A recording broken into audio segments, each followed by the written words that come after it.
Welcome back. સમાચારો તરફ આગળ વાત કરીએ. વડોદરામાં પનીરના વેપાર અને ગુણવત્તા અંગે પનીરના પ્લાન્ટ સંચાલકનું નિવેદન સામે આવ્યું છે, જ્યાં ભેળસેળ અને અસલી પનીર વચ્ચેનો તફાવત હવે ચર્ચાનો વિષય બન્યો છે. પનીર ઉદ્યોગ અંગે પ્લાન્ટ સંચાલક હુસેન અમરેલીવાલાએ જણાવ્યું કે શહેરમાં પનીરના પ્લાન્ટ ખૂબ જ ઓછા છે અને ભેળસેળ કરનાર વેપારીઓના કારણે તેમને નુકસાન વેઠવું પડે છે, કારણ કે આવા લોકો ઓછા ભાવે પનીર વેચે છે.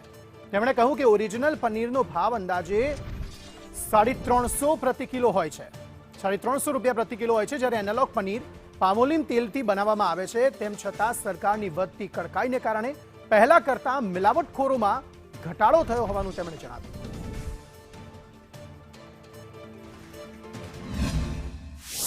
અમદાવાદ, સુરત, રાજકોટમાં અખાદ્ય પનીરના જથ્થા ઝડપાઈ ચૂક્યા છે. વડોદરાની પરિસ્થિતિ એ છે કે વડોદરામાં ગણીને 2 કે 3 જેવા પ્લાન્ટ છે કે જે મોટી માત્રામાં પનીર ફોરેન ફેટનો મતલબ કે દૂધની અંદર દૂધના ફેટ સિવાયના બહારના ફેટ, જેમ કે સિંગ તેલ છે, પામોલીન તેલ છે કે કપાસિયા તેલ, એ ફોરેન ફેટનો યુઝ થાય.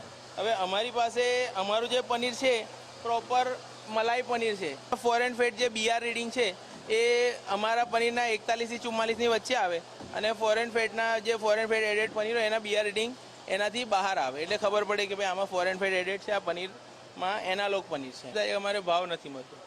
અમે પનીર બનાવીએ છીએ તો અમારે નકલી પનીર બજારમાં સસ્તું મળે છે અને ભેળસેળીઓના કારણે તેમને યોગ્ય ભાવ નથી મળતો અને ઓછા ભાવે લોકો જ્યારે પનીર ખરીદે છે ને ત્યારબાદ જ્યારે તેમના સાથે ચેડા થાય ત્યારે આ મામલો બહાર આવતો હોય છે. કેમેરા પર